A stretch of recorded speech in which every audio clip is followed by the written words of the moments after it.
Bienvenue à tous pour un nouveau Deep Dive. On s'envole aujourd'hui pour un voyage fascinant, direction le Timor oriental. Timor-Leste, pour être exact. Ah oui, c'est vrai, Timor-Leste. Un petit pays méconnu, mais avec une histoire étonnamment riche. Ouais. Imaginez un carrefour où se rencontrent l'Asie et l'Europe avec un soupçon d'influence indigène australienne. Un vrai melting pot culturel, quoi. Mhm. Et puis son parcours vers l'indépendance. Franchement, c'est assez incroyable. Tout à fait. On parle souvent des grandes puissances coloniales, mais le Timor-Leste nous rappelle que l'histoire de ces petites nations est tout aussi importante. Absolument, le Timor-Leste nous montre comment la culture, la langue et même la géographie peuvent façonner le destin d'un pays. Ouais. D'ailleurs, pour commencer notre exploration, saviez-vous que le Timor-Leste occupe la moitié de l'île de Timor Ah non, je ne savais pas. et possède même une petite enclave AUKUS du côté indonésien? C'est une situation géographique assez particulière, dit donc. En effet. Et si on parlait un peu de son nom Timor-Leste, ça signifie littéralement Est. C'est un peu redondant, non? Oui, c'est amusant. Comme dans Tétume, la langue locale, on dit Timor Rosa, et ce qui signifie le soleil levant de l'Est. Ah d'accord. Une image bien plus poétique. Beaucoup plus poétique. Et en parlant de soleil, le vent Timor-Leste a connu des périodes bien sombres, hein? Oui, malheureusement. Colonisé par le Portugal, puis brièvement par les Hollandais, ensuite envahi par l'Indonésie, son chemin vers l'indépendance en 2002 a été semé d'embûches. Ouais, en effet, le Timor-Leste a dû se battre avec acharnement pour son indépendance. Cette lutte a marqué profondément son identité et on le ressent encore aujourd'hui dans la société timoraise. Et au cœur de cette nation, on trouve Dili, la capitale. Exactement. J'ai lu que c'était une ville de contraste entre vestiges coloniaux portugais et marchés animés. Absolument. Imaginez-vous une statue du Christ, le Cristo Rey sur De Glole, la ville offerte par un ancien président indonésien musulman. Ah oui, c'est un symbole fort, ça. Il est très fort. On sent que la relation entre le Timor-Leste et l'Indonésie est complexe, marquée à la fois par des conflits et des tentatives de réconciliation. Tout à fait. Ce geste généreux ne peut effacer les années d'occupation, Ouais. mais il montre une volonté de dialogue et de pardon. Et au-delà de son histoire mouvementée, le Timor-Leste possède une nature luxuriante. On parle de montagnes verdoyantes, de forêts tropicales, abritant une faune incroyable, des oiseaux exotiques, des pitons, et même un animal appelé Cusco. Ah oui, le couscous. Le Cusco, ouais. Un animal fascinant. Ouais. Le Timor-Leste est un véritable paradis pour les amoureux de nature. Hmm. Mais cette beauté est fragile, menacée par la déforestation, les tremblements de terre, les cyclones. Des défis de taille pour ce jeune pays. Et justement, parlons un peu de son économie. Le Timor-Leste mise beaucoup sur le pétrole, n'est-ce pas? Oui, le pétrole représente une part importante de ses revenus, mais cette dépendance est risquée. Imaginez, le moindre choc pétrolier pourrait plonger le pays dans une crise économique. Ouais, c'est inquiétant. Et il y a aussi cette fameuse zone de coopération, le Timor Gap, riche en pétrole, et disputée avec l'Australie. Ah oui, le Timor Gap. Un vrai casse-tête géopolitique. Absolument. Le Timor-Leste doit jongler entre ses intérêts économiques et ses relations internationales, ce qui n'est pas toujours facile. Heureusement, il y a aussi le café. J'ai lu que la plupart des Timorais travaillent dans la production de café, souvent sur de petites exploitations familiales.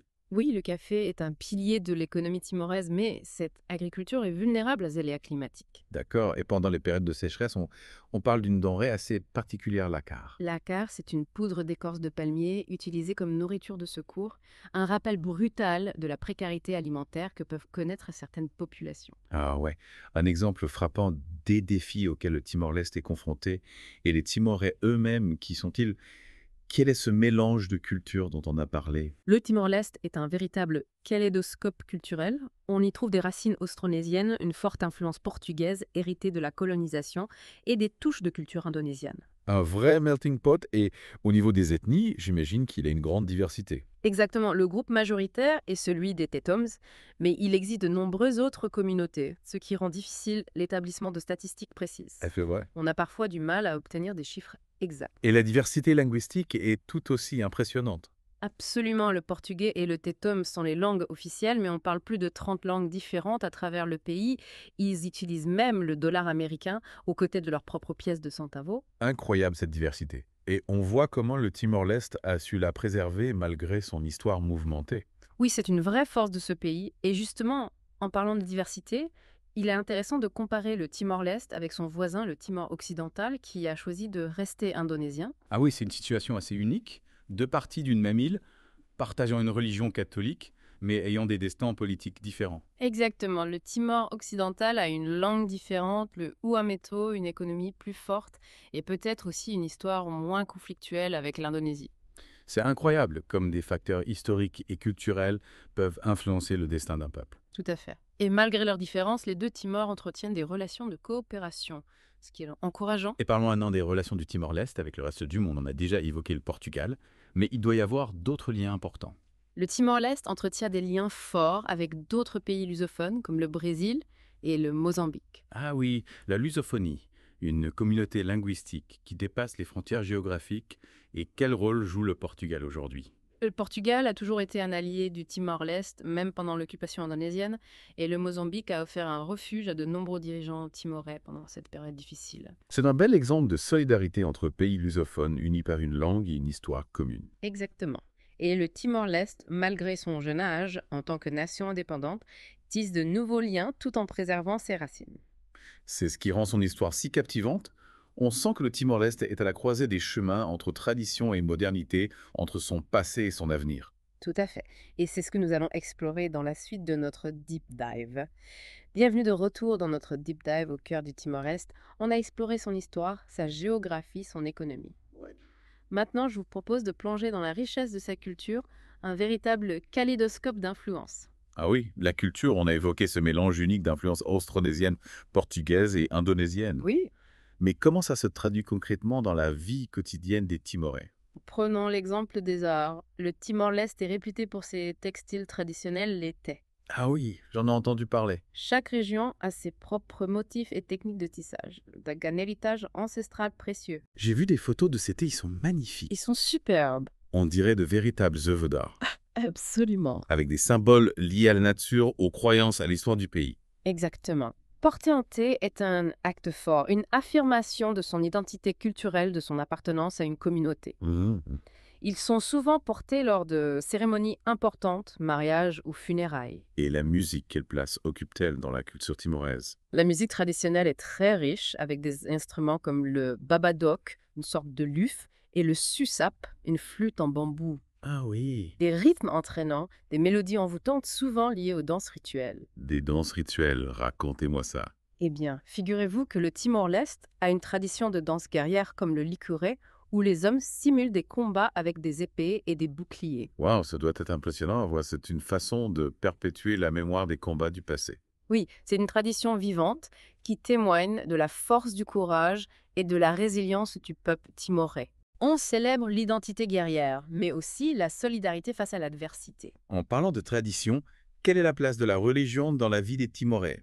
On sait que le catholicisme est majoritaire. Oui, Mais est-ce qu'il y a d'autres croyances? le catholicisme est en effet très présent, héritage de la colonisation portugaise, mais on observe aussi des éléments d'animisme, une croyance en des esprits qui habitent la nature. Intéressant ce mélange de croyances, on pourrait parler de syncrétisme religieux. Tout à fait, les Timorais ont intégré le catholicisme à leur propre tradition ancestrale, créant une spiritualité unique. Ouais. Un exemple de la façon dont les cultures peuvent s'influencer et se mélanger. Et au-delà de la religion, à quoi ressemble la vie quotidienne au Timor-Leste? Comment les gens vivent-ils, travaillent? Ils se divertissent-ils? La vie au Timor-Leste est souvent rythmée par l'agriculture. Beaucoup de Timorais vivent dans des villages ruraux et cultivent la terre pour subvenir à leurs besoins. Ouais. Le café, le riz, le maïs sont des cultures essentielles. Le Timor-Leste étant une île, la pêche doit aussi jouer un rôle important, non? Bien sûr, la pêche est une activité essentielle, surtout dans les zones côtières. Le poisson frais est un élément central de la cuisine timoraise. Tiens, parlons en cuisine, justement, qu'est-ce qu'on mange au Timor-Leste? La cuisine timoraise est un savoureux mélange d'influences asiatiques et portugaises. On utilise beaucoup d'épices, de piment, de noix, de coco, de tamarin. Le poisson grillé, le poulet au curry, le riz au lait de coco sont des plats typiques. Miam, ça donne envie. Et pour les grandes occasions, qu'est-ce qu'on prépare? Pour les fêtes, on sort le grand jeu. Imaginez un babigeling, un cochon de lait rôti à la broche, ou un caril de frango, un délicieux curry de poulet à la portugaise. De vrais festins, on sent que la cuisine occupe une place importante dans la culture timoraise. Oui, Un moment de partage et de convivialité. absolument, c'est l'occasion de se retrouver en famille, entre amis, pour célébrer la vie et les traditions. Et en dehors des repas de fête, quelles sont les autres formes de divertissement au Timor-Leste? Les Timorais aiment se retrouver, discuter, jouer de la musique. Danser, le football est aussi très populaire. Ah oui, le foot. Les matchs attirent toujours une foule enthousiaste. Une vie simple proche de la nature où les relations humaines occupent une place centrale. C'est l'image qui se dégage du Timor-Leste. C'est une bonne description, mais n'oublions pas que le pays est confronté à de nombreux défis, le développement économique, l'accès aux services de base, les conséquences des catastrophes naturelles. C'est vrai, on en a parlé tout à l'heure, malgré ces difficultés, j'ai l'impression que les Timorais gardent un esprit optimiste, une force de caractère impressionnante. Absolument, ils sont fiers de leur identité, de leur culture, et ils se battent chaque jour pour construire un avenir meilleur. C'est un message d'espoir important. Le Timor-Leste, malgré son passé tumultueux, regarde vers l'avenir avec détermination. Exactement, et c'est ce qui rend son histoire si inspirante. Bienvenue pour la dernière étape de notre deep dive au Timor-Leste, après avoir exploré son histoire, sa culture vibrante et ses défis. Il est temps de se tourner vers l'avenir. Quels sont les obstacles et les opportunités qui se présentent à ce jeune pays?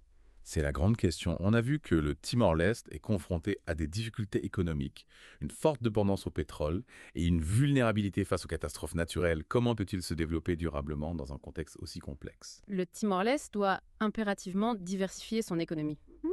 S'appuyer sur ses atouts naturels et humains, par exemple, le tourisme durable pourrait offrir de nouvelles perspectives.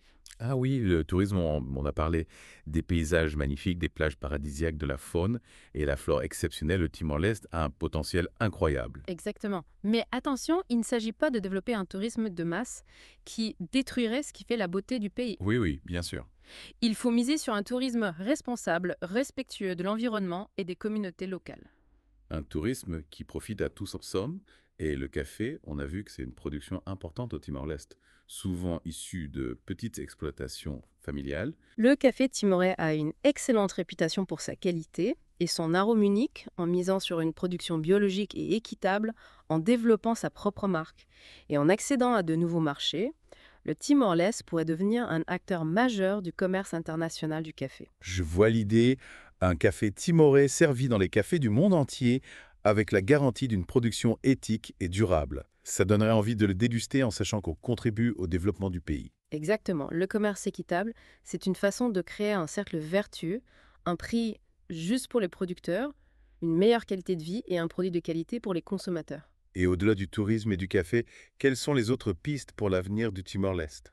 L'éducation est un levier essentiel pour le développement en investissant dans la formation des jeunes, en leur donnant accès à une éducation de qualité. On donne au Timor-Leste les moyens de construire un avenir meilleur. Oui, l'éducation, c'est la clé pour sortir de la pauvreté et permettre à chaque citoyen de s'épanouir pleinement. Tout à fait. Et n'oublions pas l'importance de la santé, l'accès aux soins pour toute la lutte contre les maladies. Un peuple en bonne santé est un peuple qui peut participer au développement de son pays. Et sur le plan politique, comment le Timor-Leste se positionne-t-il sur la scène internationale? Le Timor-Leste est un jeune pays, mais il a déjà acquis une certaine stature. Il est membre des Nations Unies de l'ASEAN et entretient des relations diplomatiques avec de nombreux pays. On a parlé des liens forts avec les pays lusophones comme le Portugal, le Brésil et le Mozambique. Ces liens sont précieux, ils permettent au Timor-Leste de bénéficier du soutien et de l'expertise de pays amis. Le Timor-Leste affirme également comme un acteur régional en promouvant la paix et la coopération dans la région Asie-Pacifique. C'est encourageant de voir que le Timor-Leste, malgré son passé difficile, s'engage pour un monde plus juste et solidaire. Oui, le Timor-Leste montre que même les plus petits pays peuvent avoir un impact positif en défendant des valeurs universelles comme la paix, la justice et le développement durable. Alors, chers auditeurs, on arrive à la fin de notre deep dive au Timor-Leste. J'espère que ce voyage vous a passionné autant que nous, un pays fascinant avec une histoire riche, une culture vibrante et un potentiel immense. Le Timor-Leste nous rappelle que chaque pays a une histoire unique, à raconter des leçons à partager et un rôle à jouer dans la construction d'un avenir meilleur pour tous. Une belle conclusion pour notre exploration. Merci de nous avoir accompagnés et n'hésitez pas à continuer à vous intéresser au Timor-Leste.